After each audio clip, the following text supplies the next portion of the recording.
Welcome to Behind the Lines, coming to you from the socialist, Marxist lines of Washington State. It's a crazy liberal petri dish for the rest of the country, folks. Stay up to date with all the great news right here.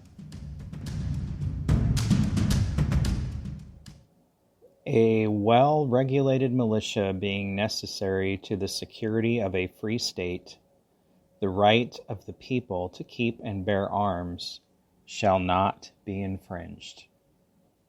That's the Second Amendment, folks. And it's coming under fire big time now, of course, with Biden in office, and all of a sudden, all these mass shootings that seem to be happening every other day since he's come into office, conveniently. Biden is considering executive action on gun control if Congress doesn't act to do something. Right now, he's asking them to ban assault weapons and extended magazines, high-capacity magazines.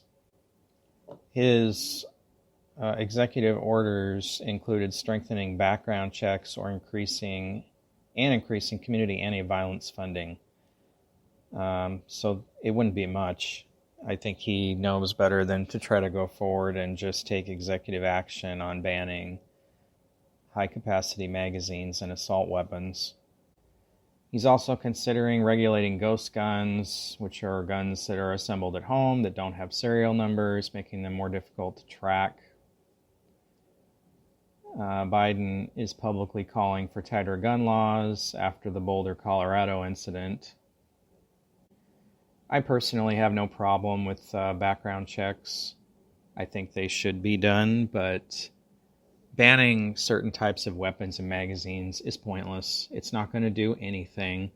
For one thing, if criminals want a weapon, they're going to get the weapon. They don't go, buy them at the store and get background checks. Now, I know this guy at the Boulder, Colorado incident, he bought the gun a week ago. But, here's a failure of the background check. This guy was on the FBI's radar already. So why is it all these shootings, these guys are always on the FBI radar, but for some reason no action is ever taken, and then they go out and commit some atrocity like this dude did in Colorado? If the background check system worked, this guy would have been caught and no gun would have been sold. Now, that doesn't mean he wouldn't have gone out and got one anyway. I'm sure he was determined to do whatever he was going to do. This guy that doesn't fit any of the media narrative about white supremacy or any of this other stuff, this guy, by all appearances, is a Muslim and probably some kind of radical that hates America and wanted to kill Americans, and we're going to start seeing this stuff again because, the borders are wide open and we're letting everybody in here again, and, it's just back to the same old, same old.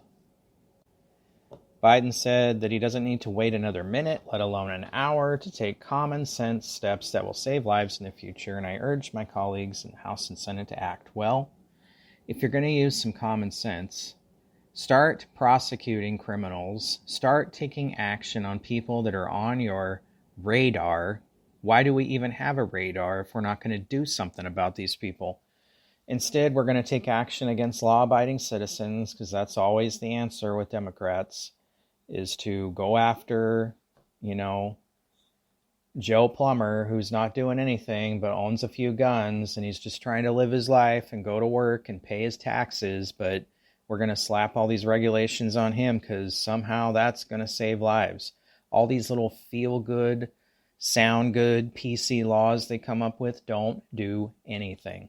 I worked as a police officer for 9 years, and I've worked in other law enforcement capacities for more than 20 years. And I can tell you that criminals will get guns regardless of your little laws that you create, and these things are not going to do any good. You've got to start prosecuting and punishing these people who break the law.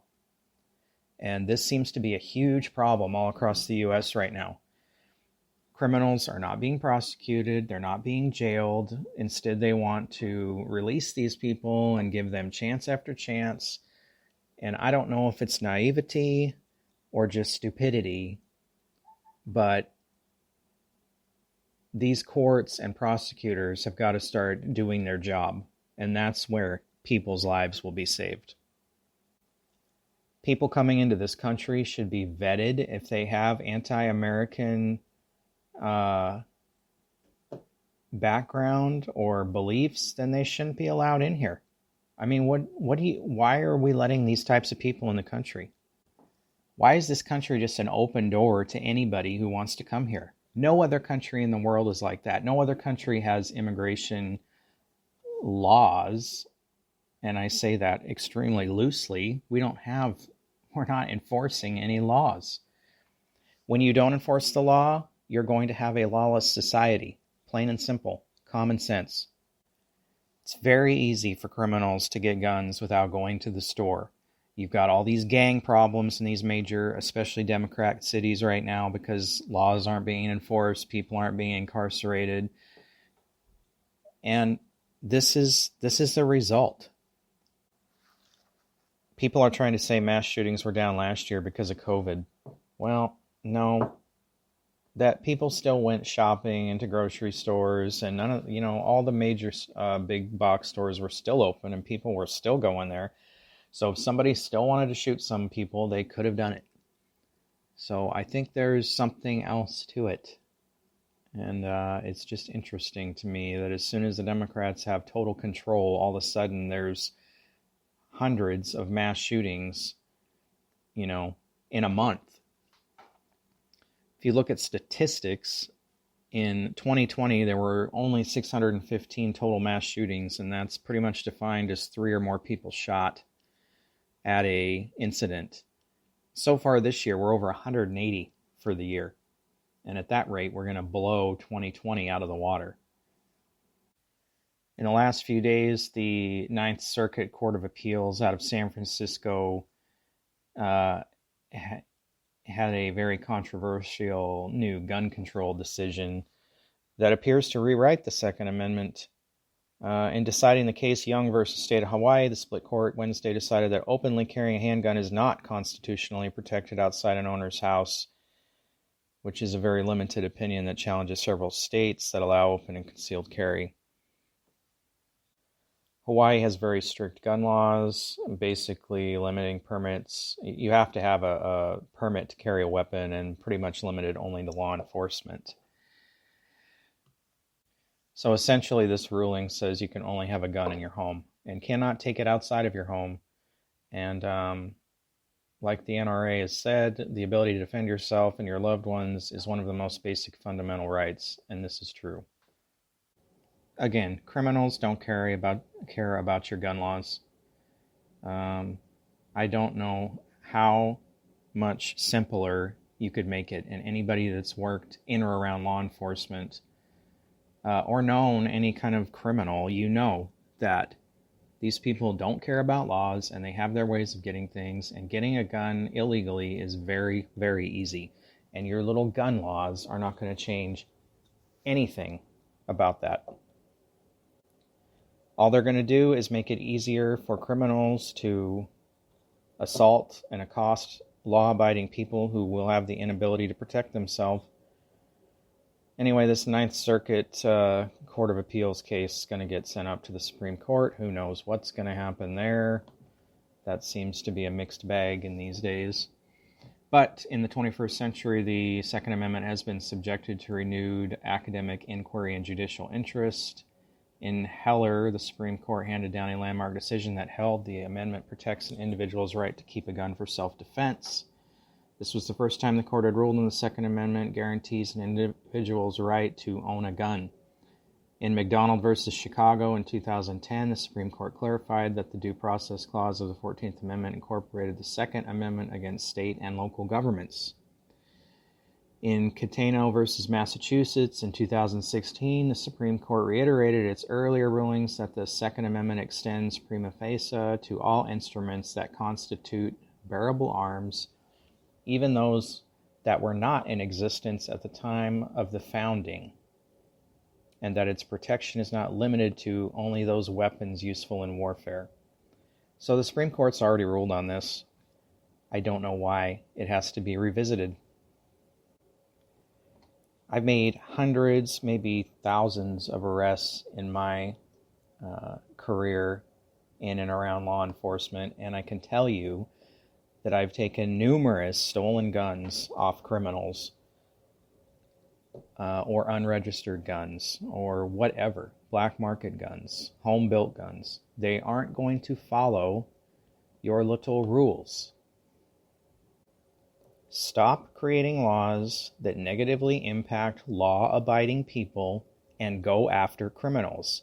That is your job as a prosecutor, as the government, as a law enforcement officer. All these politicians sitting behind their little desks who have never done anything but be a politician their whole life have no clue, apparently, what it's like on the street or how criminals behave in reality. And these little feel-good laws and PC bullshit laws that they're going to continue to pass are going to have no bearing on anything. Until you start taking action against people who actually break the law, nothing is going to change. Maybe all you politicians ought to get off your ass and go ride with a cop for a couple days and see what they deal with and see the kind of people that are on the streets. Instead, you're locked behind your gates in your $10 million mansions and, rich little neighborhoods, and you have no clue. You have no clue what it's really like on the streets or downtown in these cities, in these ghettos. You just sit up there and make these little laws and make assumptions and